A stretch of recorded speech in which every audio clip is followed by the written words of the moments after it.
Hypocrisy is our fundamental rights. ये Europe की constitution में लिख देना चाहिए अपने।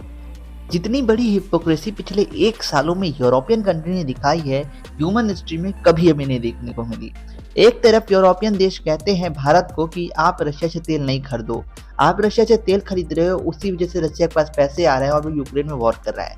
वहीं दूसरी तरफ सारे सैंक्शंस लगाने के बाद, प्राइस कैप लगाने के बाद भी यूरोप पहुंच जाता है झोला लेके रशिया के पास तेल खरीदने। और जब ये तेल खरीदने पहुंच रहे हैं तो क्या तब यूक्रेन का खून उसमें नहीं शामिल है?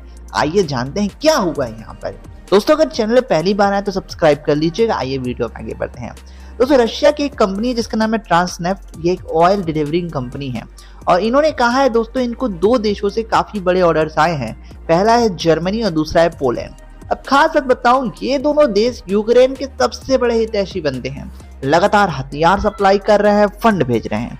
लेकिन अब दोस्तों यहाँ पे यही 2 देश पहुंचे हैं रशिया के पास और करीबन बताया जा रहा है 3 लाख टन का यहाँ पे ऑयल डिमांड किया है रशिया से।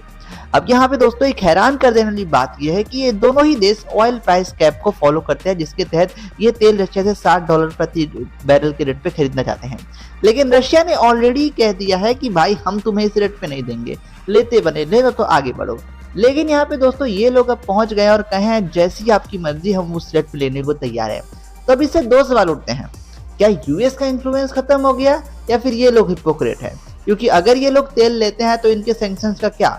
इन्होंने खुद सैंक्शंस लगाए हैं। इस बात को लेके दोस्तों इस बीच बहुत ज्यादा इनका मजा ले रहा है रशिया। और यहाँ पे दोस्तों मैं बात करूं इनकी हिपोक्रेसी का, तो यूक्रेन भी कुछ कम नहीं है।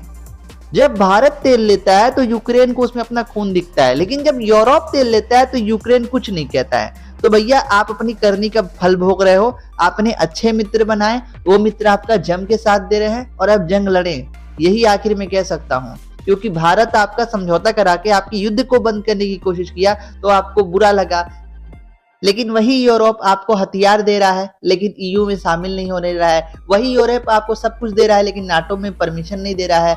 और फिर यही यूरोप आपके लिए रशिया को पैसा दे रहा है कि आपसे जंग लड़े और आपसे रशिया से तेल खरीद रहा है। वो पैसे कहाँ जाएंगे? रशिया आपके ऊपर उस पैसे से हमला करेगा। तो भैया जेलेंस्की आप कॉमेडी करो तो ज्यादा अच्छा लगेगा। आपके बस की मुझे नहीं लगता कि आप पॉलिटिक्स ज्यादा कर पाओगे बाकी, क्योंकि भाई ऐसे ऐसे निर्णय लोगे, ऐसे दोस्त बनाओगे तो भैया भगवान मालिक है ऐसे दोस्तों का। दोस्तों खबर थी वर्ल्ड फोरम की तरफ से, और भी ऐसी खबरों बने रहने के लिए सब्सक्राइब वर्ल्ड फोरम। मिलेंगे अगली वीडियो में। धन्यवाद।